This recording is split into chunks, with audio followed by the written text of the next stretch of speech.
My name's Kevin Mitchelson. I'm an attorney with the Wheeler and Mitchelson law firm here in Pittsburgh.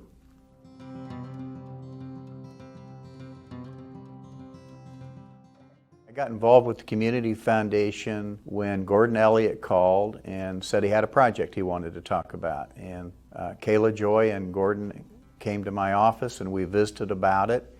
I learned that through the efforts of Kathleen Flannery and Kayla Joy, who had involvement with programs of the Kansas Health Foundation, that they were going to fund startup of community foundations across certain communities in Kansas, and that Pittsburgh was one of them. And was I interested in helping out with that project? And of course I was.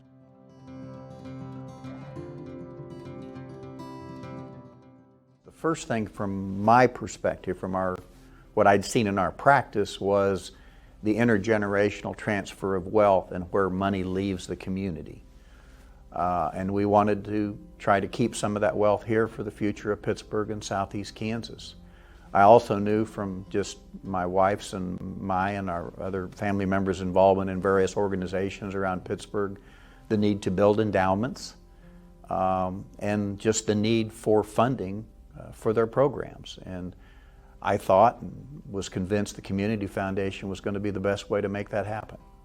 You know, one of the things that we were able to do too that wouldn't have been there before is been able to jump in at the time of disasters. The Franklin tornado, the Joplin tornado, the hurricanes and tsunamis around the world. You know, I remember the Franklin tornado happened on a Sunday, and our executive committee happened to be meeting Monday morning. And that became our first disaster project. And the Morning Sun ran a full-page ad that kind of helped launch the Community Foundation as the conduit for aid to address disasters, both locally and across the country and around the world. And so I think it's just being there and being responsive to today's needs is something the Community Foundation is able to do very well.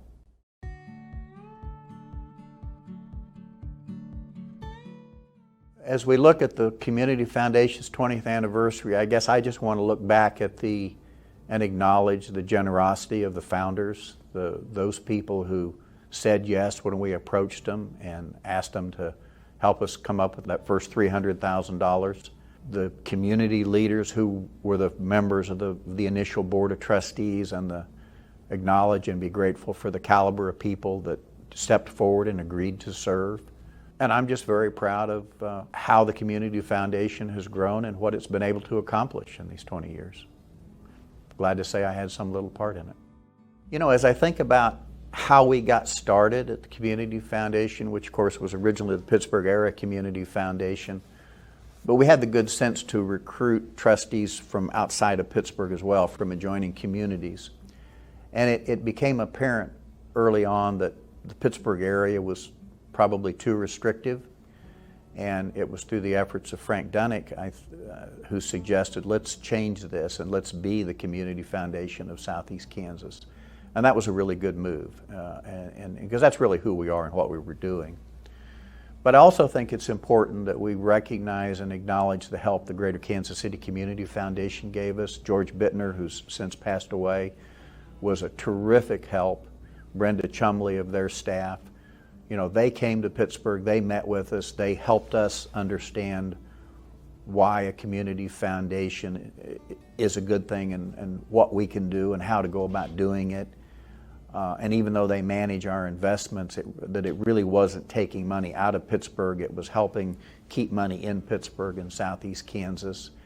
And I think looking back 20 years later, we really owe those folks a debt of gratitude for the assistance they provided in helping us get started, because they've been very generous and very gracious to us. You know, the other thing is that I'd like to share as we acknowledge as we approach the 20 years, is that we've had great staff.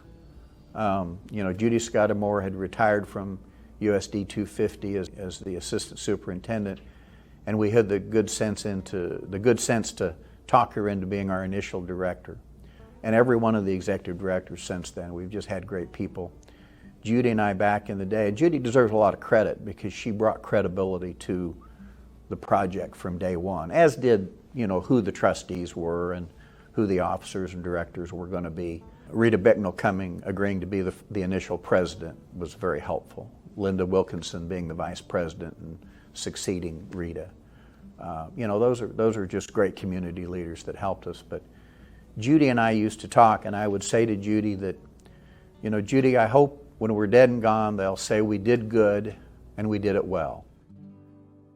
And I hope when we are dead and gone, they'll say we did good and we did it well.